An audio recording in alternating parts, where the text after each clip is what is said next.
Hello, everyone. Welcome. Welcome to the third annual Forum for Open Research. So this is an event that is happening in Qatar, and today we are fully online. We had several panels already happening this morning, and we are having a parallel session at the moment. And this one is going to be on infrastructure supporting a scholarly ecosystem. Before we go to the introduction of this panel, I just would like to remind you a few things regarding Zoom and how we are going to use the Zoom webinar today. So you know that Zoom has different features that you can access at the bottom of your screen. Feel free to make the Zoom the most comfortable for you to listen to this presentation. We are going to ask you to raise your hand in case our speakers would be speaking too fast, or to mention it in the chat.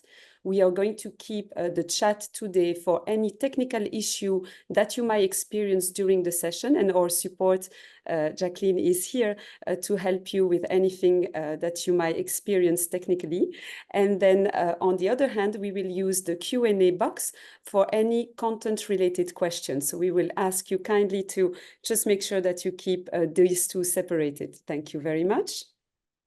As you know, so the event, like I said, is running for a few days. And so if you want to access the program, you can access it using these two QR codes. We have the English program on the left and the Arabic program on the right. And we would like, of course, to thank all our sponsors who are supporting this event. Thank you to all of them. And now I would like to introduce Dr. Victorian Dounion from the University of Abomey Calavi in Benin. Thank you very much. Dr. Victorian is going to be our moderator for today, and the floor is yours. Thank you very much, Jacqueline. Thank you for this introduction. Dear participant, I'm very pleased to moderate this session. As you may know it, in this knowledge-driven world, the success of academics and research activities depend heavily on the infrastructure supporting scholarly ecosystem. And this thematic explores the essential physical, digital, and organizational framework that could foster collaboration, knowledge creation, and dissemination. And today, we will have a fantastic session with great speakers. We will have, firstly, this topic related to ecosystem for next generation infrastructure. This topic will be used by Sayeed Choudhury and Kate Webster from Carnegie Mellon University. They will be followed by a second presentation done by Dr. Milena Dobreva from the University of Strathclyde. The topic is Open a GLAM Lab 5 years later, a journey from Doha to a global impact. And the last presentation will be done by Sana Ashu from Qatar University on the topic leveraging artificial intelligence to enhance the peer review process. Dear participants, this is my pleasure to introduce the first panelist, Sayeed Choudhury and Kate Webster. They are all at the Carnegie Mellon University, and they will be talking regarding the ecosystem for next generation infrastructure. Dr. Kate Webster, are you online? I am. Good afternoon, everyone, and greetings from Doha. As you can probably tell from the backdrop behind me, we're delighted both Sayeed and I are here. Carnegie Mellon, also based in Pittsburgh in the United States, has a campus here in Doha, and we've been very happy to catch up with colleagues here and attend the conference in person later this week. Next slide, please. Given the cityscape behind me, I thought I should reciprocate with a quick glimpse into the Pittsburgh skyline. If you close your eyes, you can just about imagine being in Doha with the tower blocks and the illuminations. Next slide, please. So you could argue that open science has been with us for 350 or more years. The early scientific journals were developed by learned societies and gentlemen scientists, because they were men in those days, to exchange ideas. And they did so with the expectation that their ideas would be freely visible and able to be tested and built upon by each other. But the way we think about open science today really is a product of the internet age. And by 2023, we had reached the point where the United States government, which sometimes is conservative in adopting some of these concepts, had determined that 2023 should be the federal year of open science. President Biden, Vice President Harris announced a combination of resources and actions to advance open research and helped to give us a definition of open science. And whilst it sounds fairly simple to say, it's nice that we have a definition, it was very productive in helping to level set conversations on campuses in US universities. But of course, the work in the United States is building upon many great initiatives that have gone before. Next slide, please. To a large extent, the COVID pandemic, and we did hear some interesting presentations this morning about open science and the pandemic, served as an accelerant for the adoption of open science. UNESCO had been laying groundwork through its work in open science for a number of years, but very much recognized that the pandemic created the conditions to advance demand for equitable access to information and for rapid sharing of research findings, as globally the scientific, medical, and research communities came together to find vaccines, to identify better tests, to identify ways of treating the effects of the pandemic. Much of the work that we've been doing at Carnegie Mellon over the past decade to advance our support for open science took as its lead the report that you can see on the right of the screen from the Royal Society in the United Kingdom. You can probably tell from the accent that I'm not from Pittsburgh, but rather from the UK. And I had been very inspired by this report, which came out in 2012. And when I arrived at Carnegie Mellon in 2013, I really wanted to help the university community understand the opportunities of open science and to put in place the frameworks that we have developed through to the present day. Next slide, please. And I won't belabor the history or strengths of the university.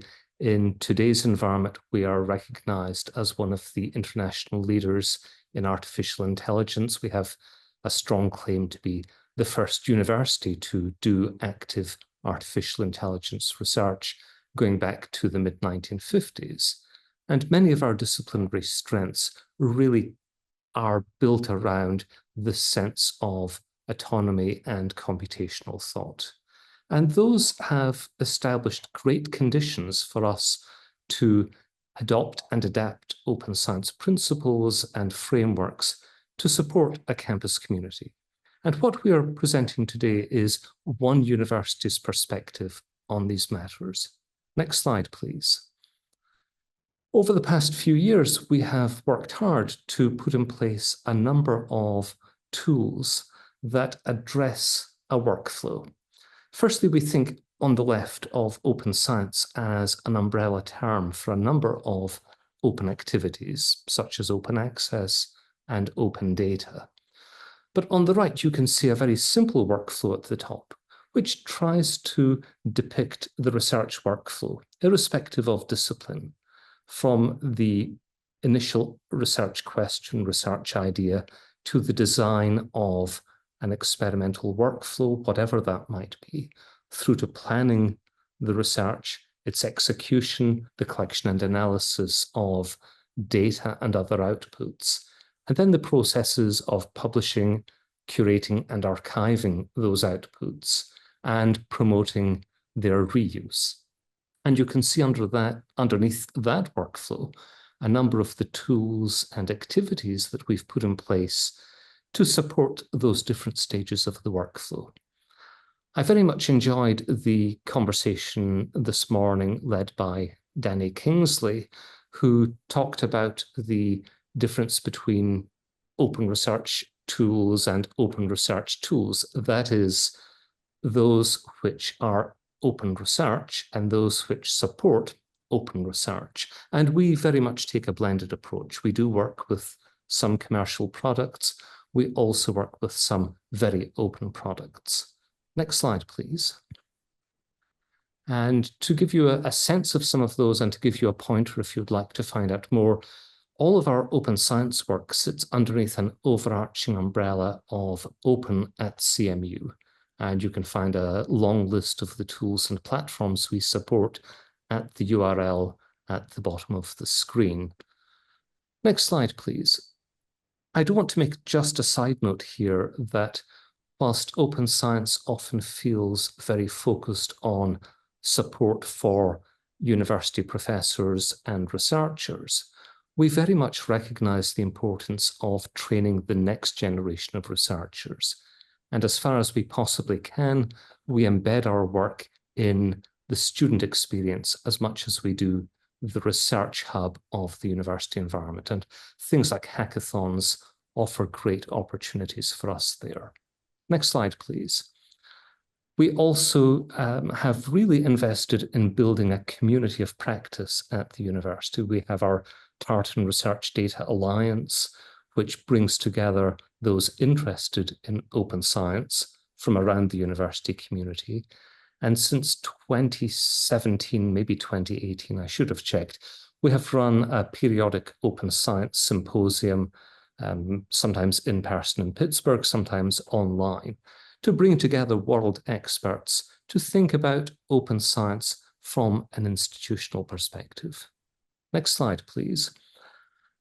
We've been working in this space for about a decade, and whilst we know that we are just one participant in a global movement, we are doing what we can to share what has worked at CMU, what hasn't worked. You will soon be able to access an open science cookbook published by the American Association of College and Research Libraries, which provides some practical tools and tips.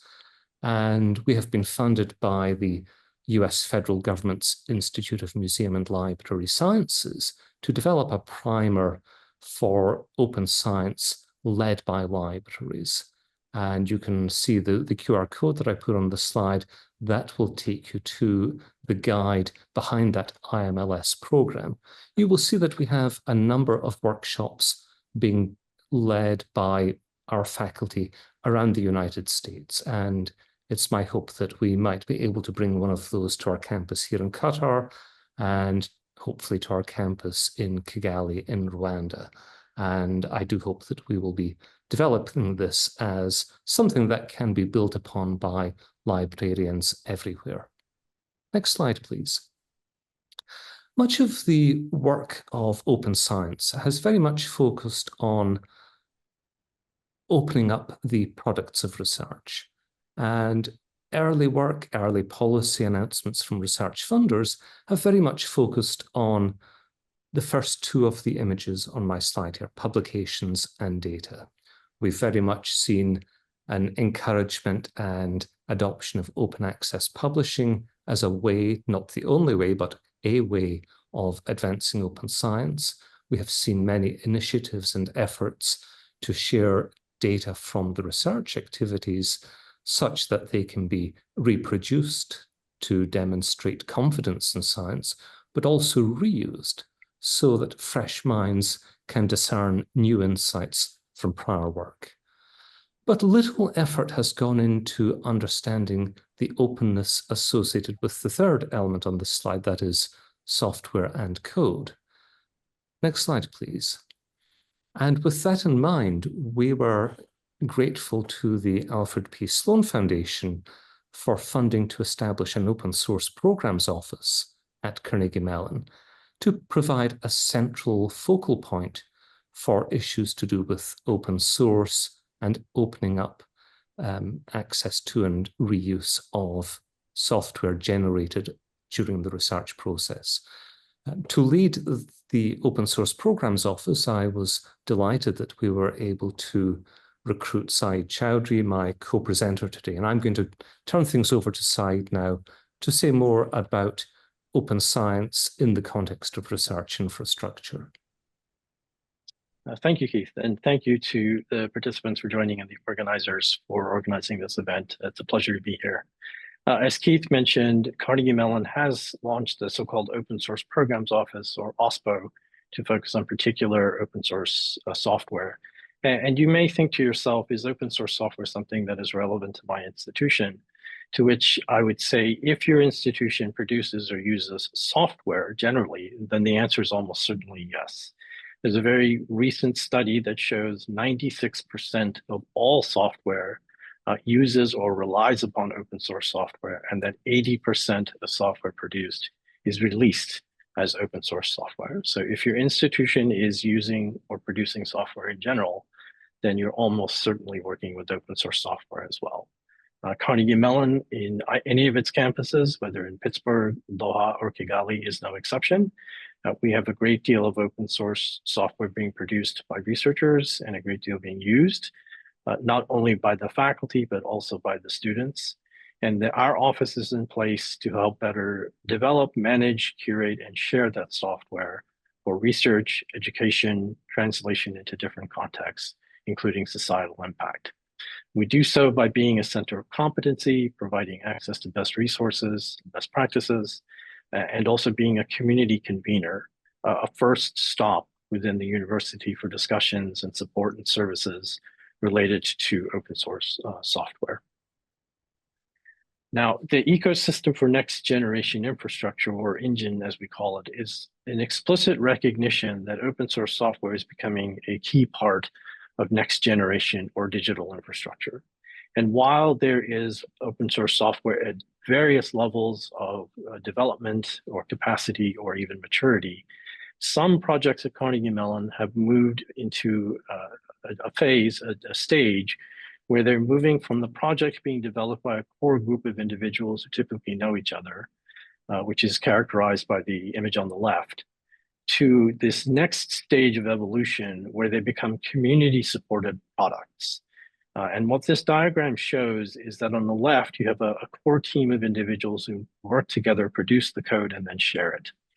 But by going through this transition into a community-oriented product, you start receiving contributions from external individuals, maybe even individuals you don't meet. And this is the power of open source, is that it allows others to participate, not only to use, but to actually help develop the source code and the software itself. This is a diagram that comes to us from someone at Microsoft named Stephen Wally. He's an executive in their Azure office. I've been working with him for about 4 years. And he's basically been on the boards of software foundations that manage this type of process in the private sector. The Eclipse Foundation, the Linux Foundation come to mind as examples. But we are creating a software foundation for Carnegie Mellon outputs, and they range from things such as low-level tools. This is Spiral, is something used for signal processing to better analyze software and hardware performance, to applications such as Penrose, which has been created to help create beautiful diagrams. It started off mainly as mathematical diagrams, which you can see with this protein structure of caffeine. Any kind of scientific visualizations are easily generated through Penrose, to something that is very broad-based and has societal impact.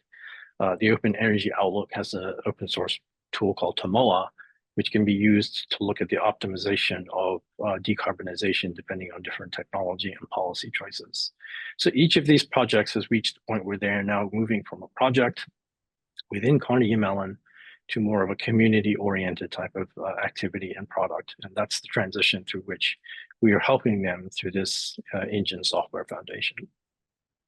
So at the heart of this is an attempt for us to reinforce and amplify the work that Carnegie Mellon is doing through open source software at all 3 of our campuses and through our partnerships with other universities throughout the world. We think that this is a way to have new forms of societal impact. There was a presentation earlier about how open scholarship can help the sustainable development goals. I believe that's very true when it comes to open source software in particular. There are workforce implications, economic opportunities, new types of industries, or revitalizing existing industries. And then, of course, artificial intelligence, which is something I'll come to at the end as well. And we also think that this is a model that will become relevant for universities more generally, just as there were different waves of universities that embraced open access and then the open data types of activities and programs. We think the same thing will happen with open source software. And we're hoping that this software foundation can either be a model or could potentially be a service provider for universities, even beyond Carnegie Mellon. And I'll end by noting that this is also important when it comes to artificial intelligence. So we have launched something from Carnegie Mellon called the Open Forum for AI. This is a multi-university endeavor, including George Washington University, Georgia Tech University, and the University of Texas, Austin, along with the Open Source Initiative, which is the organization that manages the definition of open source software, and a policy group in Washington, D.C. named Atlantic Council. We're very focused on bending the arc of AI towards more responsible, unbiased, and safety. And we're doing that through building an openness in AI framework, which builds upon a definition that the Open Source Initiative has created for the open source AI. So we are now moving in that diagram that Keith showed you earlier from articles to data to software to AI. And we anticipate that there will be open source AI that comes out of this open forum for AI. The initial round of technical prototypes developed at Carnegie Mellon have committed to being compliant with that open source AI definition. And we think the ENGIN Software Foundation is a way to move those AI prototypes out of Carnegie Mellon for broader societal use as well. So with that, we will thank you for your attention. And I believe we may have a little bit of time for a question or two, even at this point. Thank you. Thank you very much, Kate Webster and Sayeed Choudhury. So now we have some questions, one from Nigeria in the chat. How can open science be successful where open access repository has not been established in most of the tertiary institutions in a country, and without providing training and capacity building on open science for researchers as well? This question is coming from Nigeria. Can you hear me? So maybe I could start and then I'll invite Keith to comment. I think even within the United States, there's recognition now that each individual institution doesn't necessarily have to have a full-fledged institutional repository capacity, and that there are partnerships within universities or consortial relationships that are happening. I believe that is the case in the African continent as well, that there are national or even continental-wide efforts to do so. I know there are some in the MENA region as well. So that would be one way, is to participate in a broader ecosystem. But another, where Keith has really shown quite a bit of leadership, I will say, is the type of agreements that you can sign with publishers, so-called transformative agreements. So I don't know if Keith, maybe you can talk a little bit more about that too. I certainly can, Sayeed. Thank you. So at Carnegie Mellon, we have negotiated agreements with many of the large publishers to allow for our faculty's research to be open at the time of publication and open in an open access manner. I recognize absolutely that the world is spread across different economies, and in the United States, these agreements are often expensive, or certainly more expensive than traditional journal subscriptions. But I do know from work that I'm doing with a global consortium that publishers are putting in place agreements of this sort, particularly in Africa, where there is no cost barrier. So I would encourage you certainly to explore the national repository solutions that Sayeed mentioned, but also argue with publishers for open access publishing rights. Because if publishers are sincere, and I do believe that some of them at least are, about opening up access to the world's research. They need to recognize that many economies in the world simply cannot afford to pay to publish, nor should they. The final point I would make, really speaking to the training question, is to look for the opportunities for training. There are lots of free webinars, free guides out there. I mentioned our IMLS-funded project as one example. There are many others. So let's use the benefit of the internet to create a community to support and mentor each other. Thank you. Thank you very And much. if I could just one more point, I would encourage everyone to look toward the Public Knowledge Project, which was actually discussed at last year's forum, which provides open access publishing platforms, and I believe is making quite a bit of inroads in the global south or the global majority. Okay, thank you. I have one hand in the panel. Jerry Selanda, the floor is yours. Okay, it seems... There is no sound coming. Okay. So I think we can continue by thanking our speakers, Kate and Sayeed. Thank you very much for your talk. We will go to the next panelist, who is Dr. Milena Dobreva.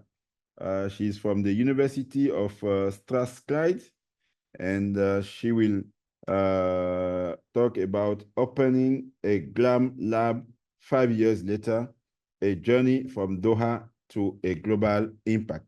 Dr. Milena? Thank you very much, Dr. Victorien. Can you hear me okay? Yes, we hear you perfectly. Okay, thank you, and many thanks to my colleagues, Keith and Sayeed, for kicking into the topic in a very nice way. So I will be presenting something which is quite specific. It's some observations on what happened after 5 years ago. A team of 16 experts, global experts, came to Doha and wrote this book, which is called Open a GLAM Lab.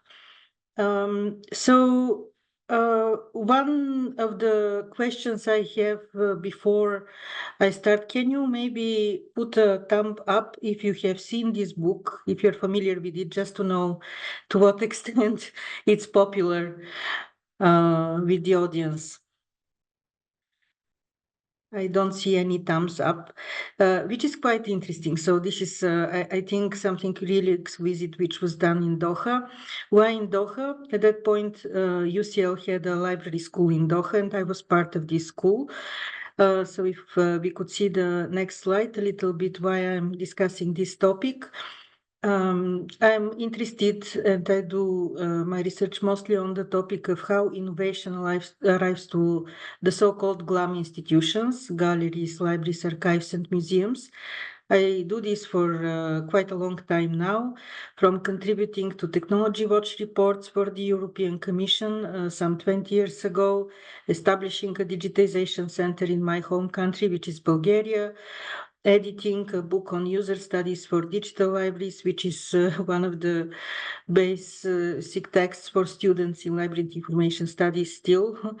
And then I think one of the interesting things I was involved in was this project to create the Open a GLAM Lab book, which continues to live and informs research into work flows and new tools, which connects very nicely with the previous talk.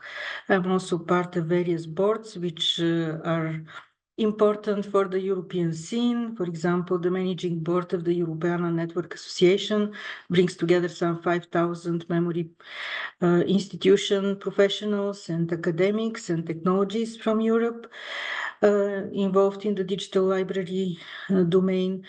And I'm also part of the scientific board of the Digital Research Infrastructure for the Arts and Humanities, DARIA. A bit far from Doha, but all very relevant to the topic we are discussing today of infrastructures, ecosystems, and innovations. Next slide, please. So, as it seems, the topic is not very popular with the attendees today.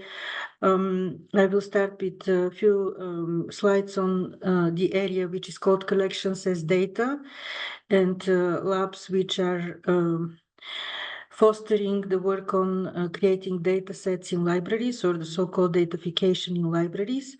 Collections data is a global movement which develops in the last few years. One of the people who is very actively involved in it is Thomas Padilla, who is currently with the Internet Archive. So he was coordinating a couple of projects on looking at the digital collections of libraries as data sets which can be used for research.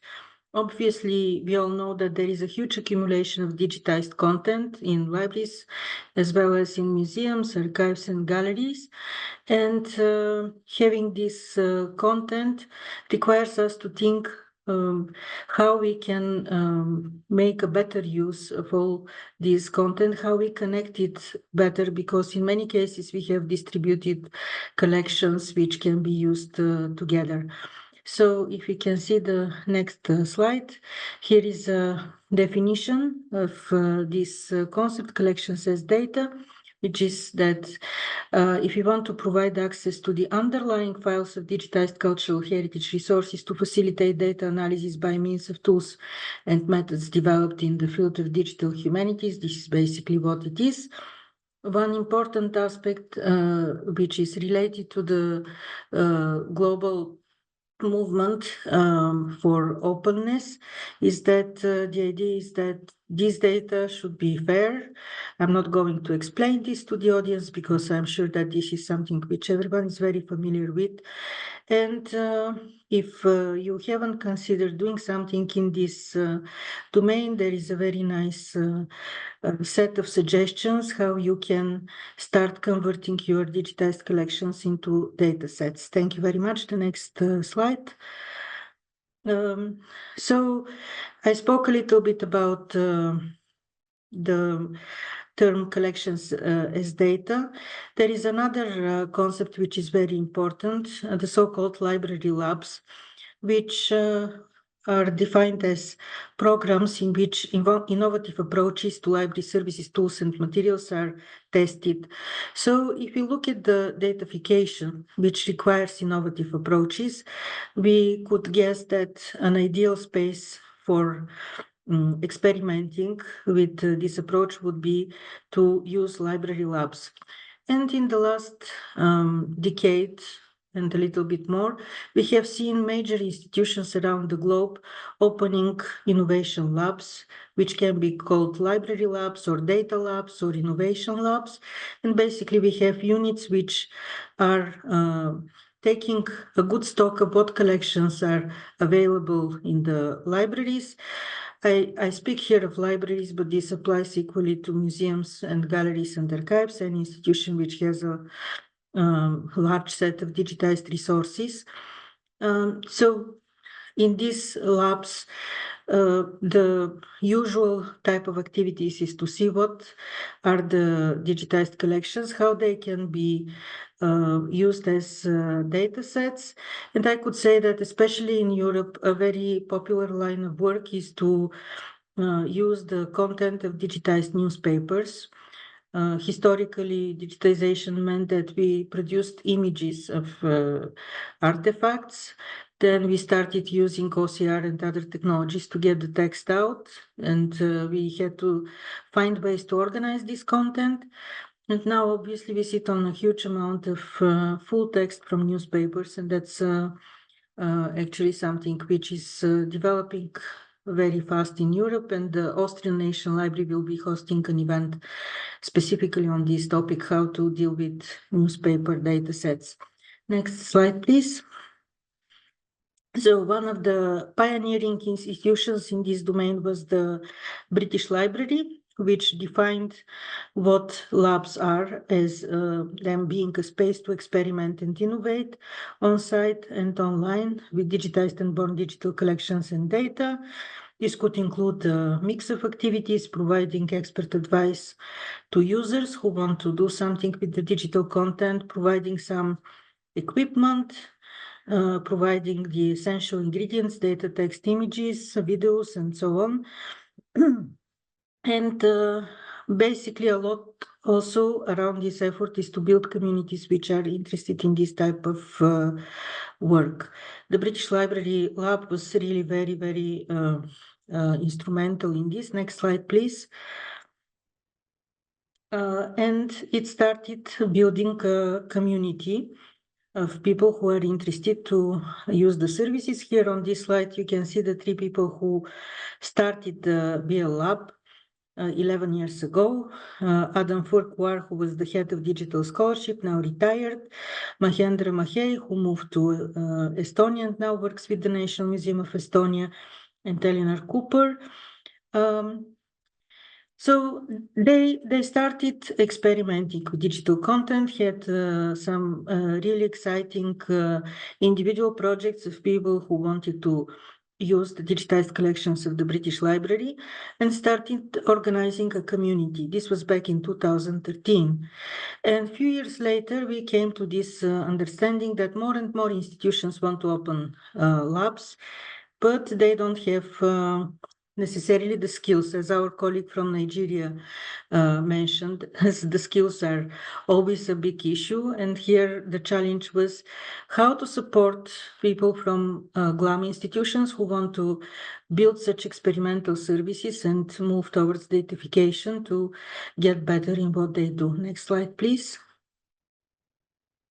Here is a little bit more of the information on the BL Labs, what they were doing. Next slide, please. And the community got its own mailing list. Next slide, please. And social media presence. This is a screenshot from the Twitter Times and now from the X Times. If you're interested in this, join and follow what is being discussed. It's a niche topic, and we can't say that we have thousands of members, but you can see that we have a global outreach with people, specialists who work in institutions around the globe. One of the useful resources the community is providing is it's charting what are the institutions which are offering computational access to digital collections. This means that they have collections of data sets which are available for the users to play with. In many cases, this happens using Jupyter Notebooks. So in the right cloud, you see a cluster of institutions which are offering Jupyter Notebooks, such as the National Library of Scotland, the British Library, the Austrian National Library, the Library of Congress, the French National Library. And we also have a cluster of institutions which are using the so-called GLAM workbench. So this is a different set on the left. If you're interested to see who provides data set to experiment with, that's a good starting point. Thank you. Next slide. So now we arrive to the community and the book. In 2019, as I mentioned, we were 16 co-authors.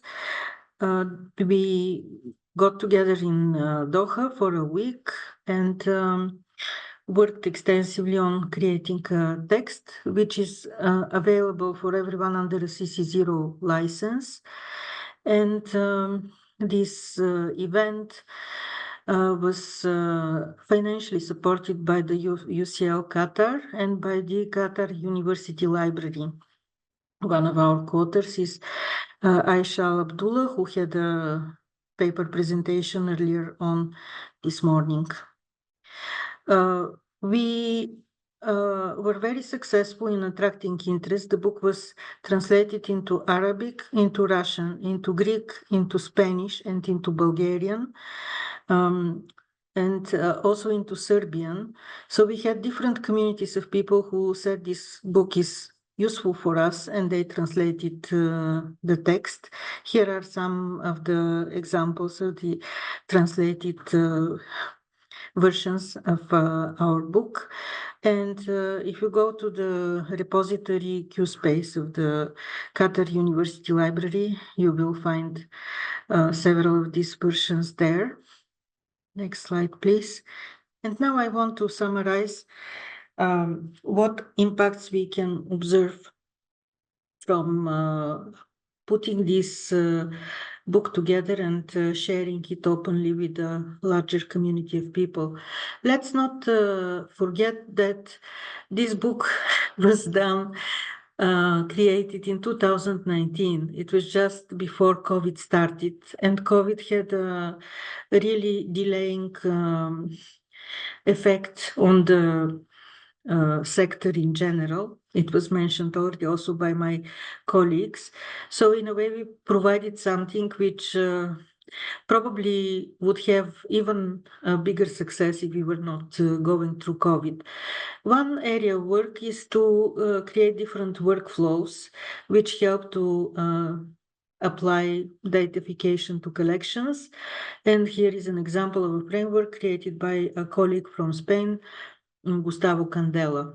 Next slide, please. So one branch of initiatives are to create workflows. Another type of impacts is that this book in a way supported and boosted further research into collections as data. Here are examples of publications which were done afterwards in research journals and conferences. One of the interesting pieces of work, which is quite popular here, I got a snapshot from our institutional repository, is an article which is on a checklist to publish collections as data in GLAM institutions. I mentioned that they should follow the FAIR principles, and this is another area we are looking at. But basically, if you are starting with datafication, we hope that such a checklist would have the role of a practical support tool. We also are exploring how innovation labs can help to define use cases for the new ecosystems, which especially the European Commission is supporting to be developed, the data space for cultural heritage and the European Cultural Heritage Cloud. These are two big initiatives which are currently ongoing and are funded by the European Commission. Another article is how GLAM institutions are producing Jupyter notebooks and how to assess their quality. So all these are next steps after the work we had done 5 years ago in Doha. The authors, as you can see, are very international. For example, this includes Gustavo Candela from Spain, Sally Chambers, who is now the research infrastructures lead at the British Library, and Tim Sherratt from Australia. So the community really makes a difference. And my last point is around the community value. So how such initiatives, which are done to serve a community, actually are supporting to deliver value from the community. Next slide, please. In a recent model, when we discuss communities, we could discuss possibly 4 types of value. One is the immediate value, when we share experience and suggest potential changes. Then we have the second level of value, which is building knowledge capital, where you can create larger results. Then we have applied value, when we start seeing change in practice. And most developed value is when actually it can help to improve performance. I think with our book, we pushed our community to apply to arrive to the third level, applied value, because we can see change, new members of the community, new areas which are being developed. So this is all, I think, very positive. This is an informal community, so we are not measuring performance of institutions formally. But I think in the future, maybe we will be able to also monitor how datafication develops if we start getting some institutional statistics on the number of data sets which are being provided and so on. We can see what is provided online, but this is not the same as having formal indicators which are offered by the institutions themselves. I think this was my final slide besides the thank you one. Just closing this talk, I also want to say that in 2017, we put Qatar on the map of the Open Access Week. We organized an event where we had some contributions from the QNL. I think that it's really great for me personally, and I thank you for the opportunity to join you 7 years ago and to see that our baby steps from 7 years ago now grew to such a big forum being hosted in the country. Thank you very much, and we also have some time for questions and discussion.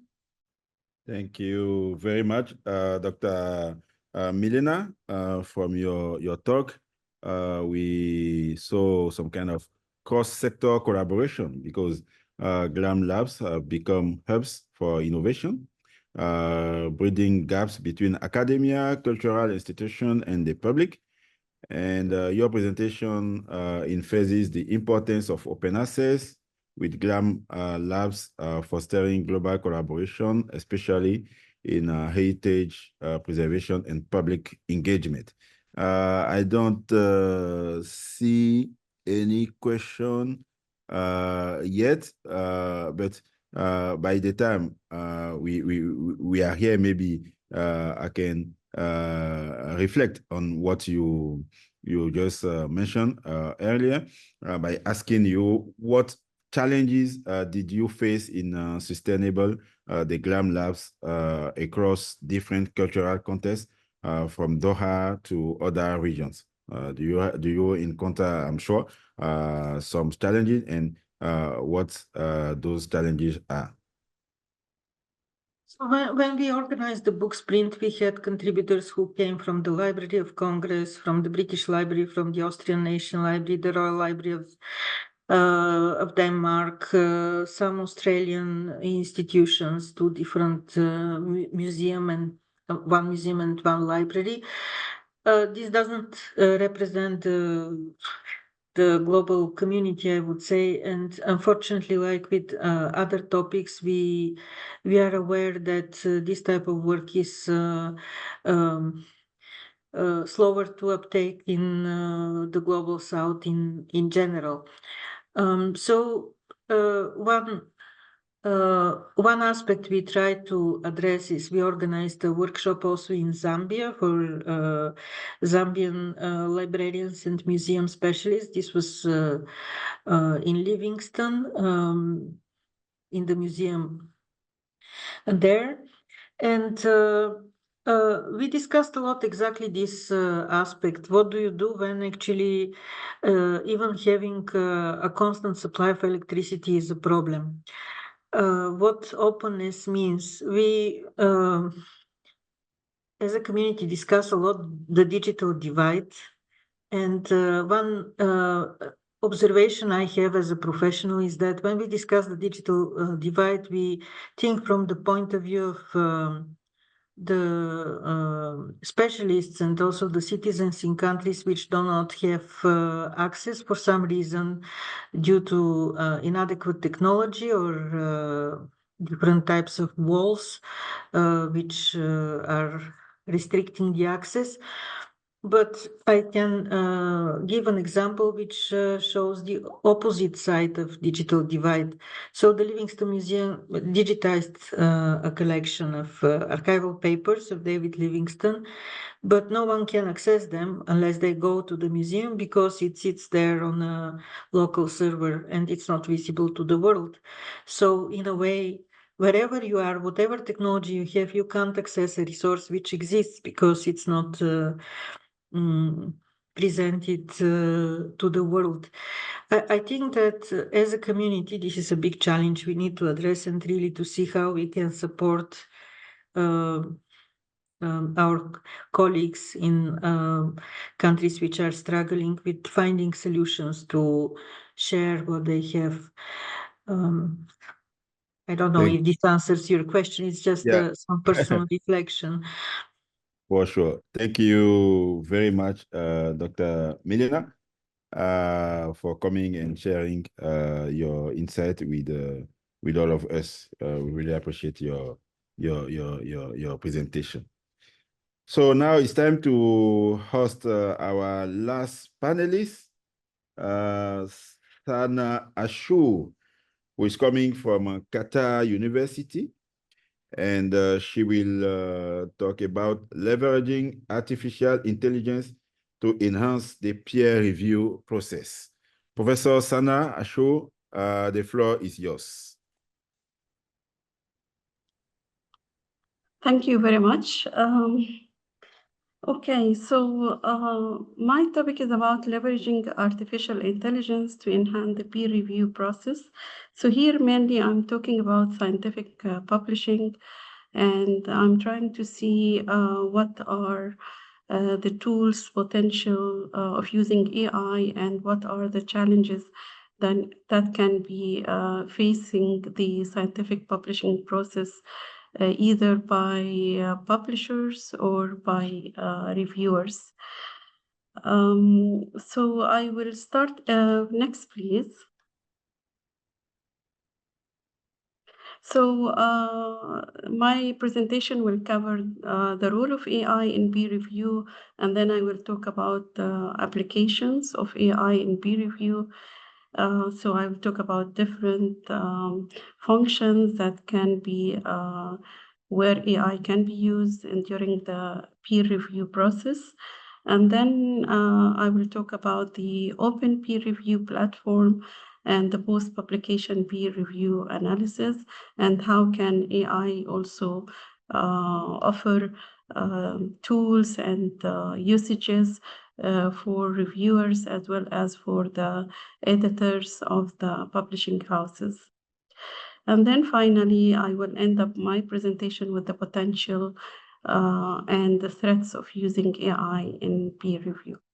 So I will start my presentation with some statistics. So you can imagine that the 1.2 million manuscripts are being submitted to 2,300 Elsevier journal every year, which is a huge number.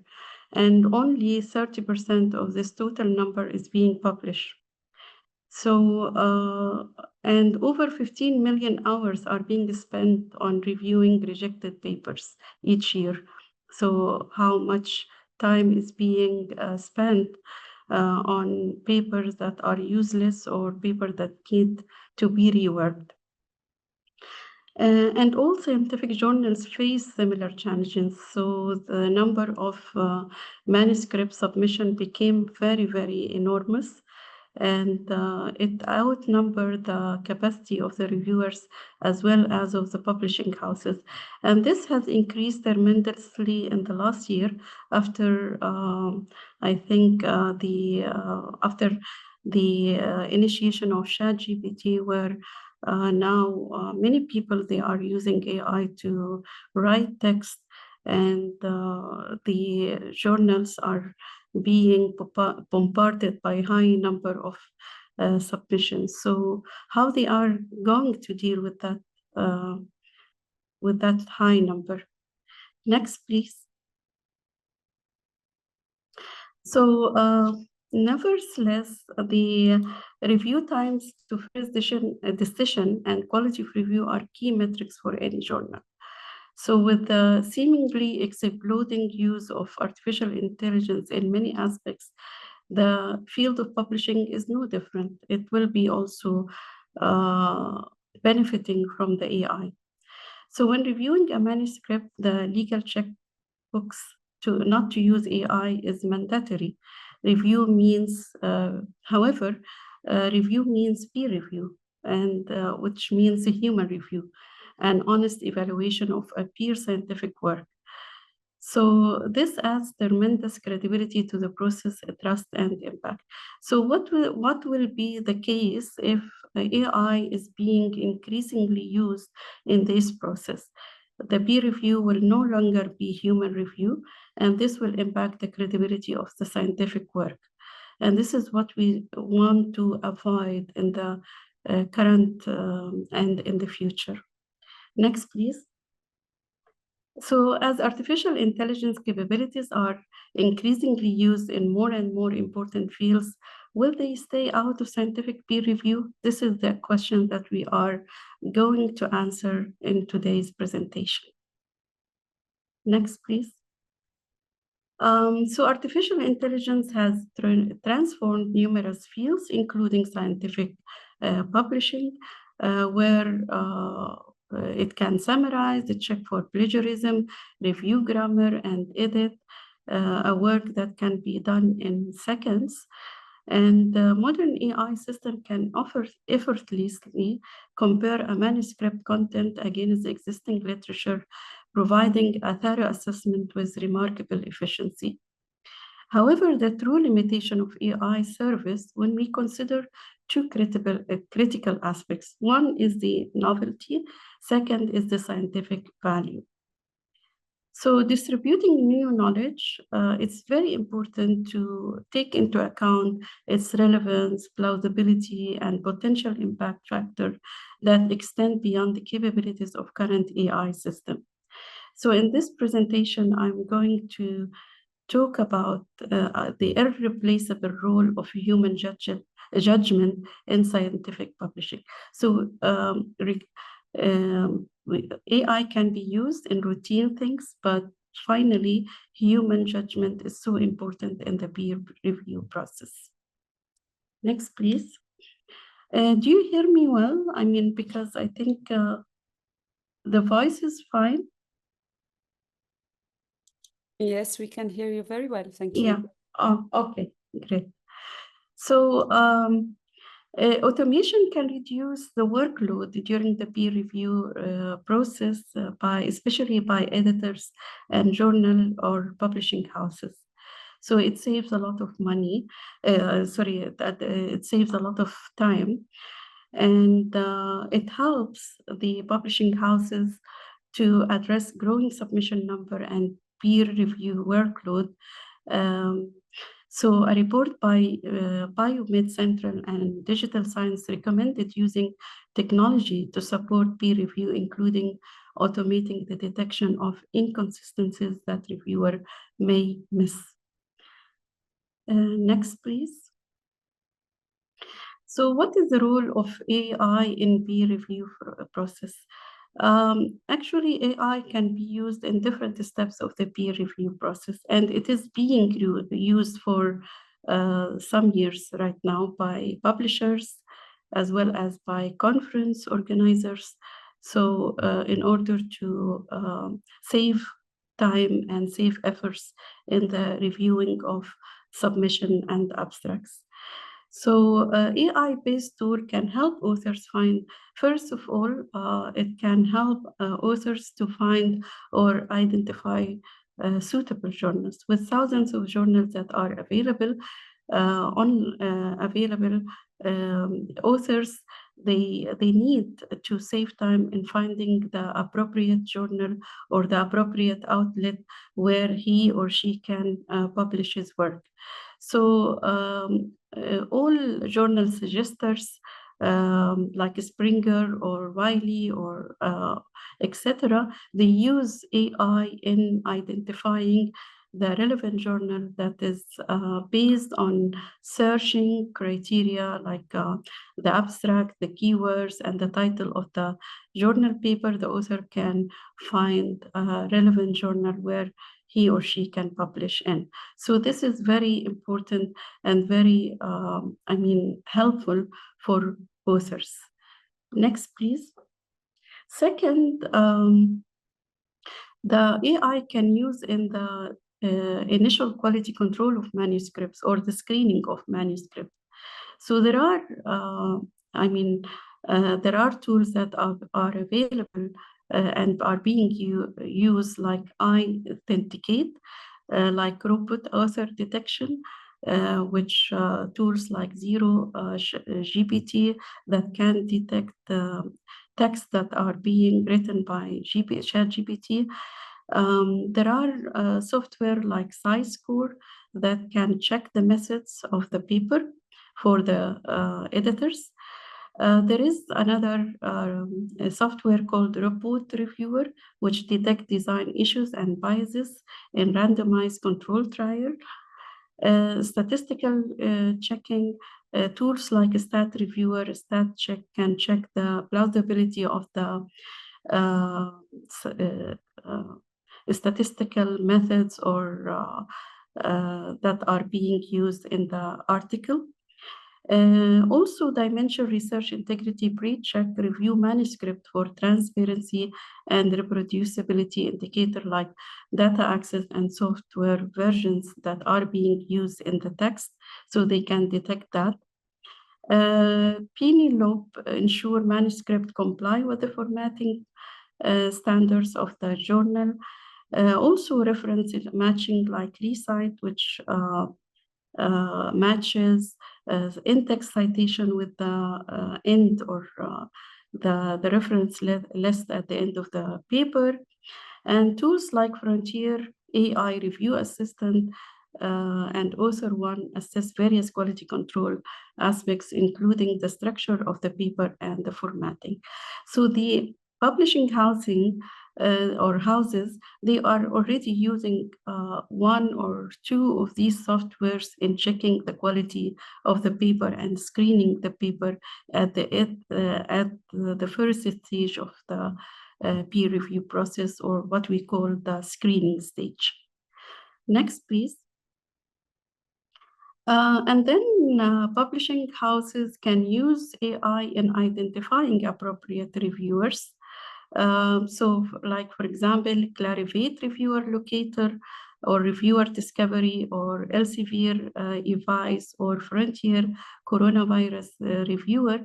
Some of these software, they use the profile of authors, and they use, for example, their profile in Google Scholar, where they find out their fields of work and identify if it is relevant to the paper and help the editor to select reviewer. And one example of this in a conference in 2010, which shows that this AI has been being used a long time ago. They created a system where they use topic modeling to estimate reviewer expertise, extracting publication record from Google Scholar and applying supervised score prediction model to suggest appropriate reviewer. Next, please. And then the fourth step of where publishing housing, they have to review submission. In this stage, they use, for example, Review Advisor, where they use natural language processing to help select quality manuscript. Peer review help reviewer by summarizing paper, detecting the contribution of the paper, and analyzing writing quality and identifying related work, which help the publishing housing or the editor to review the paper during the submission stage. So, for example, a study using random forest classifier predicted paper acceptance for top AI conferences with 81% accuracy based on service features like the number of tables or characters in that title. So some features are being fed into the system where they screen paper based on these criteria and then select papers that can be included in the next stage of the publishing. Like ChatGPT, like language model like ChatGPT or generative AI show potential for tasks like a grammar correction, but it raises confidentiality concern as content can be reused by the AI owner or exposed to features or to future users who can reuse the same text. And this is one of the threats of using ChatGPT in writing a manuscript. Next, AI in making review decision from peer review comment. There are softwares like PeerRead, a deep learning network based on peer read data predicts the acceptance or rejection of articles from peer review report. So they check the peer reviewer report that received by the journal, where they do kind of meta reviews. So they compare the different reviews received by the editor from reviewers of the paper, and then these software, they compare these different reports and make sure if there is contradiction or consistency in this report, and then suggest or write a conclusion that can be used by the editor. Peer judge, this tool uses sentiment detection to evaluate the strengths of praise and criticism in the peer reviewer report. So it helps predict decisions with moderate accuracy. So all these softwares are being used, but they have their own limitations. So the accuracy rate is not that 100%, it is much less. But with the volume and the high number of submissions, I think there is no way out of using AI in this AI peer review process. Next, please. So what about the publication? After publication, there are outlets where we can after the paper, like the paper can be published as a preprint, where it allows for review online, where readers can read the paper and put their review of the paper. So, and there is what we call post-publication peer review process, and this is becoming very common in journals like PMG or MPTI journals, either mandate or allow peer review report to be made public. Like Papillon, I will talk about after a few minutes. This shift opened the possibility of using automated tool to process peer review report for research assessment, such as UKREF.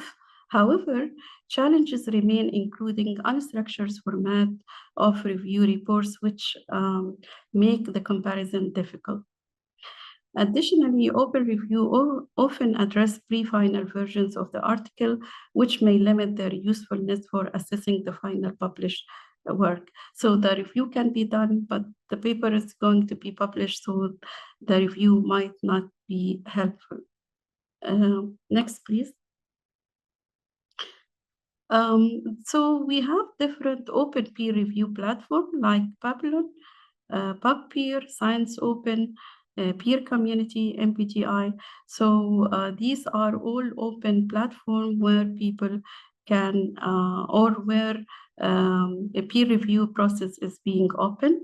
So Babylon is mainly owned by Clarivate Analytics.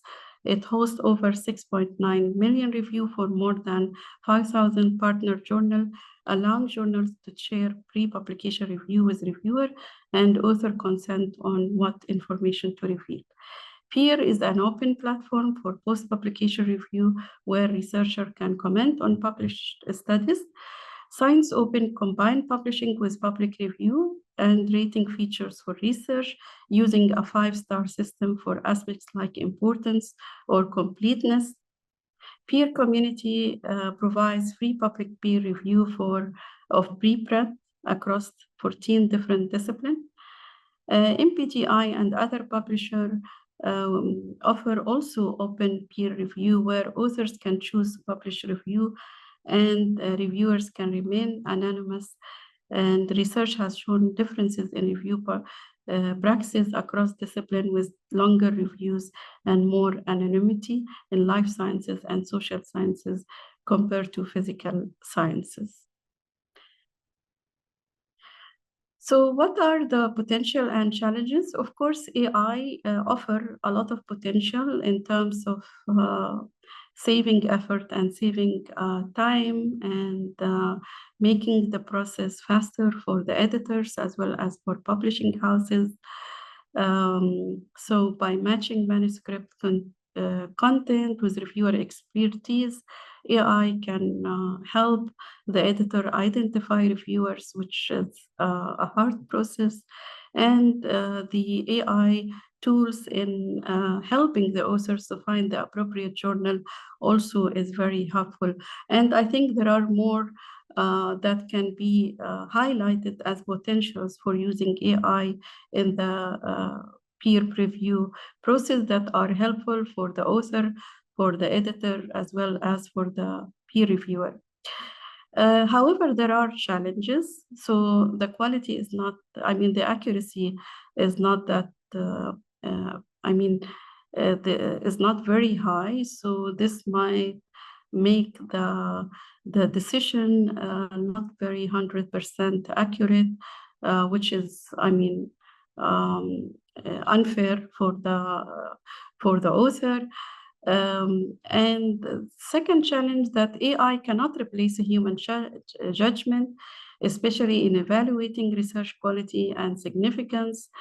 And the potential of AI in post-publication is still limited, and I think it needs to be more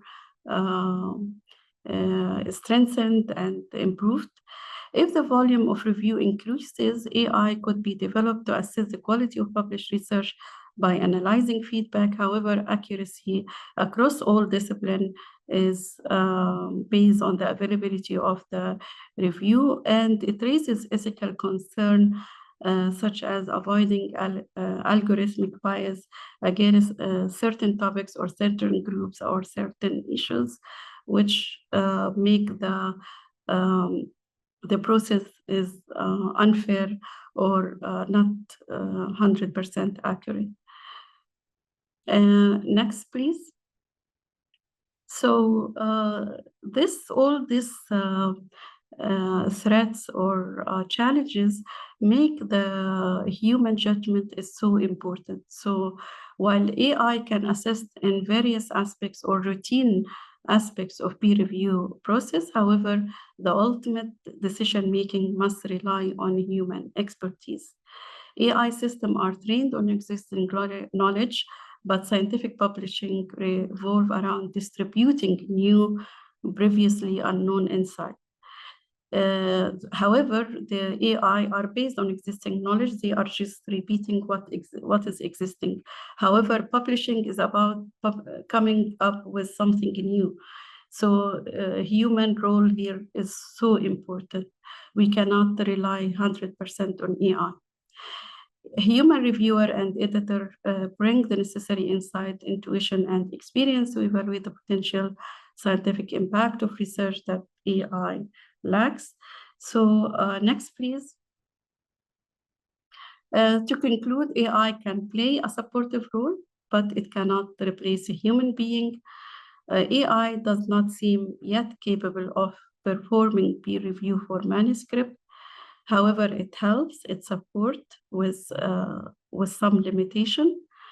And the final evaluation of scientific research should remain in the hand of human experts who provide the nuanced judgment and insight essential for scientific progress.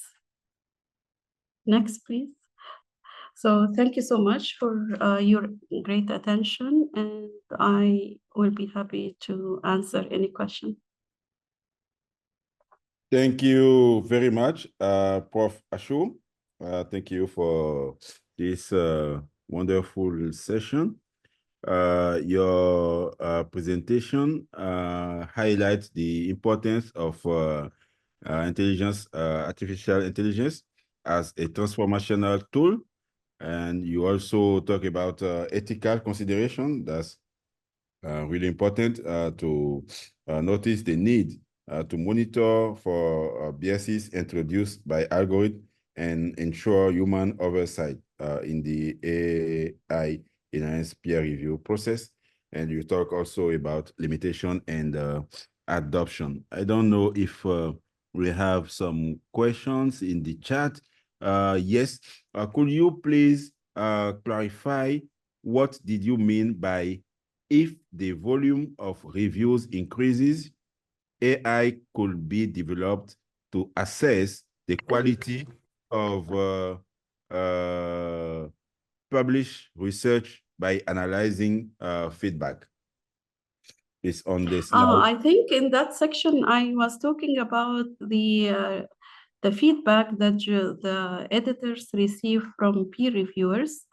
So until now, the software being used in comparing the feedback that comes from reviewer 1, reviewer 2, and reviewer 3 is not conclusive, is not accurate. So this is what I meant by still this need to be further developed. I'm not sure if I understood the question correctly, but I think this is what I meant, unless I will go back to the slides to remember what I have said. It was the question, the slide 14. But I think you answer properly because it's about the volume of review that will be increasing and the usage of AI to analyze feedback. So I think you give the good answer. I'm trying to see if I have some hands in the room. No hands. So we had 3 great panelists, a pair of panelists today. Thank you all for your input. I will give the floor back to Jacqueline to conclude. Jacqueline? Actually, Laurie, but Laurie here. But yes, thank you very much, Dr. Victor. Thank you very much. So thank you to all the panelists, like you said. And before we wrap up the session, I would like to invite everyone here to complete the survey. So if you can scan the QR code with your phone and then give us a feedback about the session, we would really appreciate that. So I'm going to leave this on screen for just a few seconds. And then we will wrap up the session and we will resume tomorrow morning. In order to have access to the program, you can scan also this QR code here. And we hope to see you, if you're not in Qatar, we hope to see you online tomorrow. And you can access both the English and Arabic program using the QR code. So thank you very much. Thank you very much, everyone. And thank you very much. Yeah. Thank you. Thank you. And thank you. Bye-bye. Thank you, Dr. Victorian, for the moderation today. Thank you. Thanks, everyone.